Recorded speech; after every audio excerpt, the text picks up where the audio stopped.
بسم اللہ الرحمن الرحیم۔ اعوذ باللہ من الشیطان الرجیم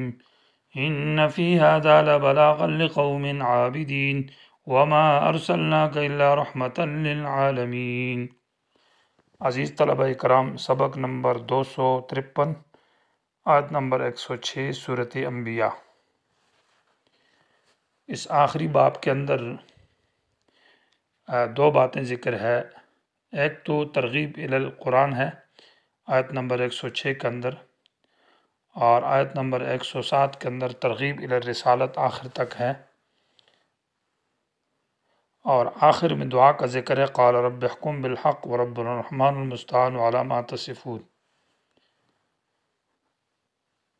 تخفیف اور بشارت کے ذکر کے بعد اور صورت کے اختتام میں اب اس صورت کی طرف ترغیب ہے اور قرآن کی طرف ترغیب ہے کہ یہ کتاب جو ہے ان فی ھذا، یقیناً اس قرآن میں یا اس صورت کے اندر لبلاغاً بڑی عظیم الشان تبلیغ ہے، لقوم اس قوم کے لیے، عابدین جو اللہ کی عبادت کرنے والے ہیں، یعنی عبادت گزار لوگوں کے لیے۔ وہ ھذا کا مشار قرآن ہے،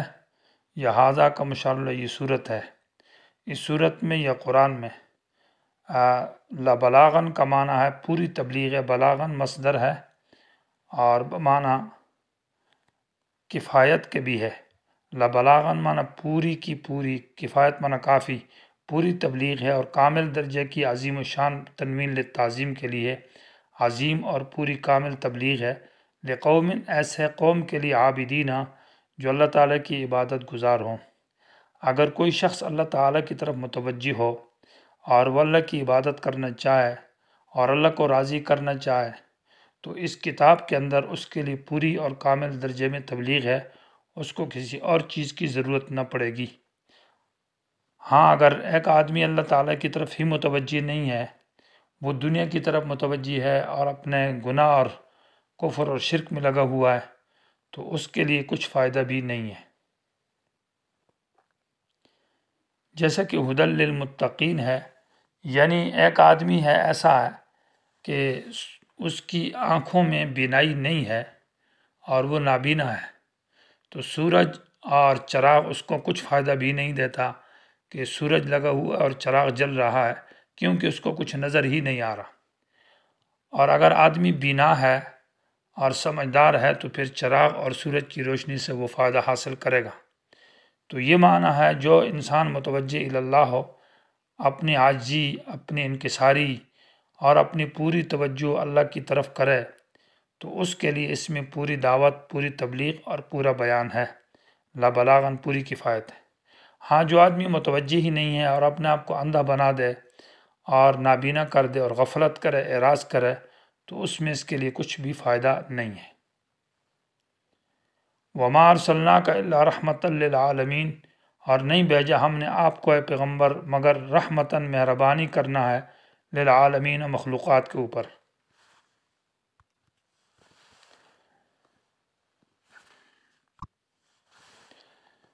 اس جملے کی ترکیب کے اندر اکثر نحویوں کی اور مفسرین نے جو ترکیب کی ہے وہ رحمتاً کو مفعول لہ بنایا ہے، البتہ بعض حضرات نے اس کو حال بھی بنایا ہے۔ جب یہ مفعول لہ ہوگا تو اس کا دو احتمال ہے، یہ ارسلنا میں نا ضمیر سے مفعول لہ بنے یا کاف ضمیر سے۔ تو ما ارسلنا میں نا ضمیر سے مفعول لہ بنے تو اس کا قاعدہ یہ ہے کہ مفعول لہ اور فعل دونوں کا فاعل ایک ہوتا ہے، جیسا کہ ضربتہ تادیباً، معنی جو ضرب کا فاعل ہے اور وہی فاعل ہے، ادب سکھانے والا بھی وہی ہے جو ضارب ہے۔ تو ما ارسلنا کا معنی جس ذات نے نبی کو بھیجا ہے وہی ذات رحمتاً، رحمت کا فاعل بھی وہی ہے۔ حاصل معنی یہ ہوگا کہ نہیں بھیجا ہم نے آپ کو اے پیغمبر الا رحمتاً، مگر ہم مہربانی کرتے ہیں، للعالمین، مخلوق پر، یعنی اللہ تبارک و تعالیٰ نے انبیاء علیہم السلام کو جو بھیجا ہے اور خاص کر آخری نبی کا جو ارسال اور بعثت فرمائی ہے،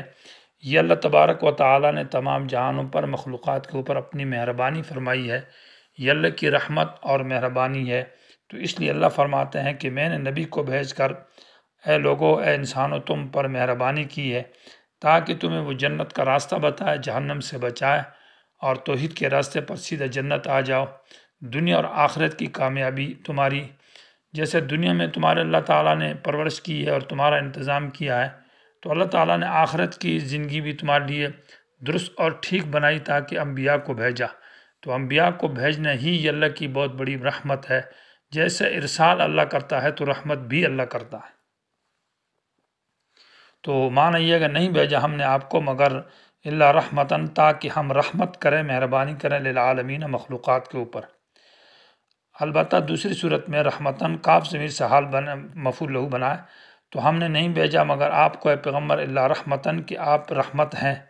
یعنی سب رحمت کا سبب ہیں آپ للعالمین، مخلوقات کے لیے۔ یا یہ کہ رحمتاً حال بنے گا کاف ضمیر سے، تو ہم نے نہیں بھیجا آپ کو اللہ رحمتاً اس حال میں کہ آپ رحمت کا ذریعہ اور سبب ہیں للعالمین، مخلوقات کے لیے۔ اور نبی علیہ السلام کی بعثت یہ واقعی ذریعہ اور سبب ہے، اور آپ رحمت ہیں تمام مخلوقات کے لیے۔ اس پر سوال یہ ہے کہ للعالمین میں تمام مخلوقات آ گئی، تو مومنین کے لیے آپ کا رحمت ہونا تو بالکل واضح ہے کہ وَقَانَ بِالْمُؤْمِنِينَ رَحِيمًا، آپ مومنین کے اوپر بڑے مہربان تھے، جو ایمان ان کو نصیب ہوا پیغمبر کی وجہ سے، اور اتباع رسول اور دنیا اور آخرت کی کامیابی، یہ سراسر رحمت ہی رحمت ہے مومنین کے لیے۔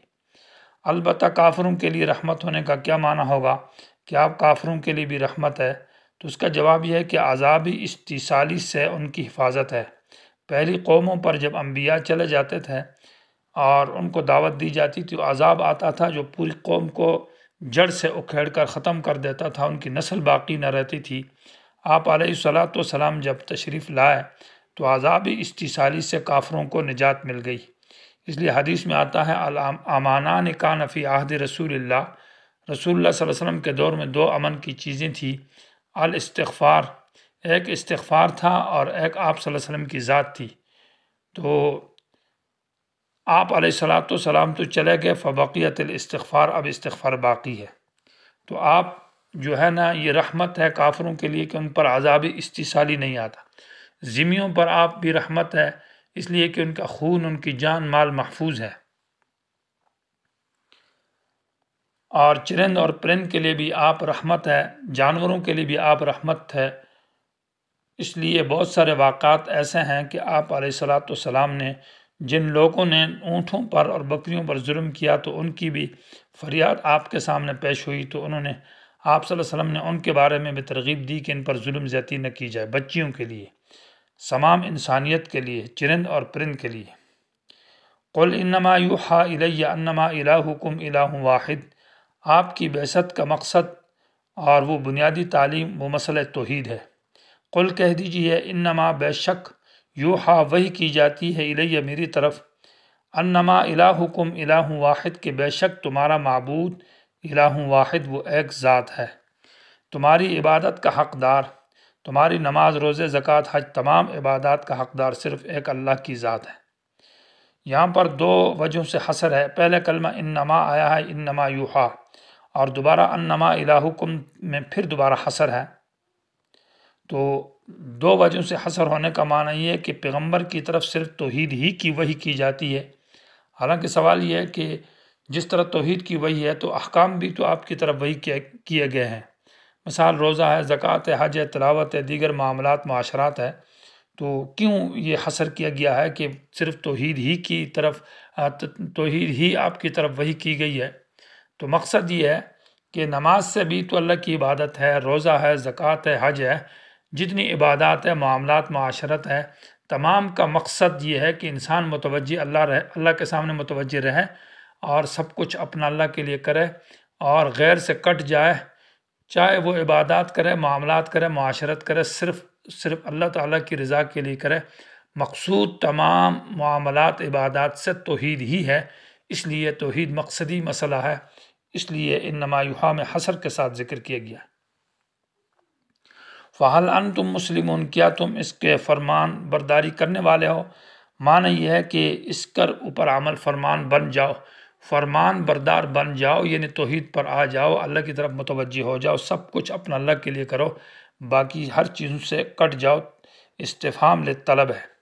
فَإِن تَوَلَّوْا، اگر یہ لوگ پھر جاتے ہیں، آپ بار بار دعوت دیتے ہیں اور یہ آپ کی بات سے انکار کرتے ہیں، پھر بھی کفر اور شرک میں مبتلا ہوتے ہیں، تو فقل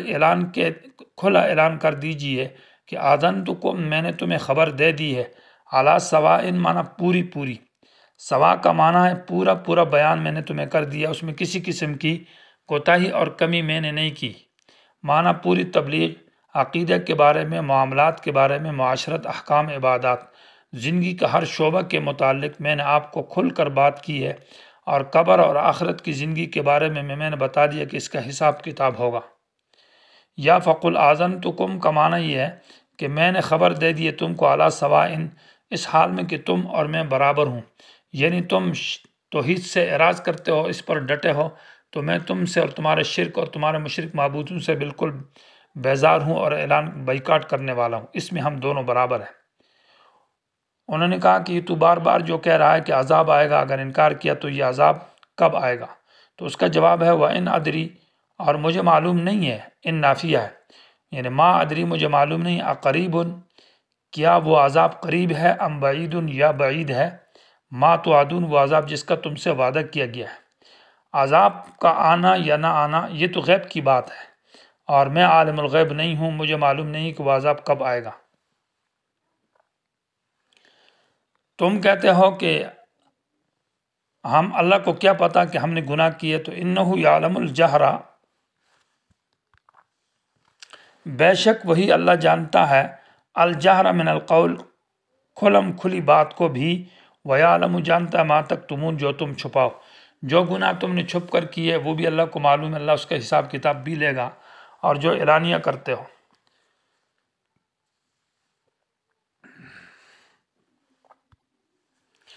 یہاں سوال یہ پیدا ہوتا ہے کہ یعلم الجہر من القول میں حصر کیوں کیا ہے کہ کھلی بات کو بھی اللہ جانتا ہے؟ کھلی بات کو تو ہر کوئی جانتا ہے۔ تو جواب یہ ہے کہ جب آدمی زور سے بات کرے، ایک آدمی، دو آدمی، چار آدمی، 10 آدمی، تو باقی لوگوں کو وہ بات سمجھ میں نہیں آتی، اور یہاں اللہ کہاں ایسا نہیں ہے، بلکہ ایک دو نہیں، لاکھ بلکہ کروڑوں اربوں سارے انسان اور جنات، ساری دنیا چیخ لگائے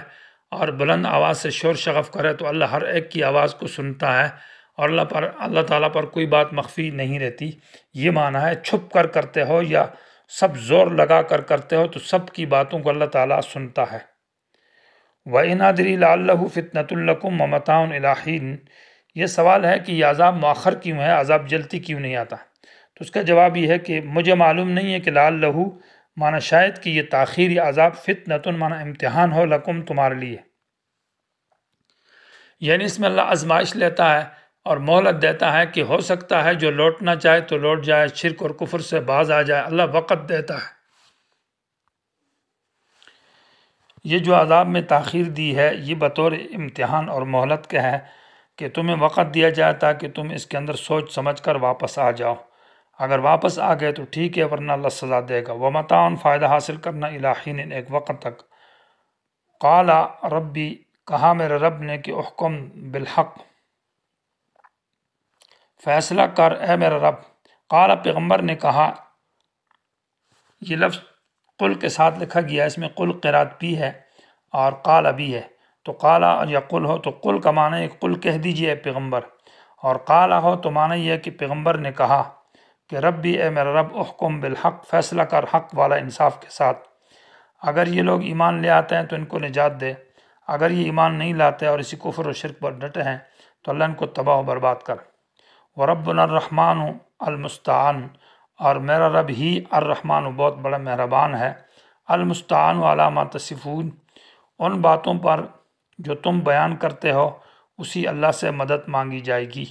المستعان معنی مدد مانگی جاتی ہے اللہ تعالیٰ سے، علی ما، ان باتوں پر، تصفون جو تم بیان کرتے ہو،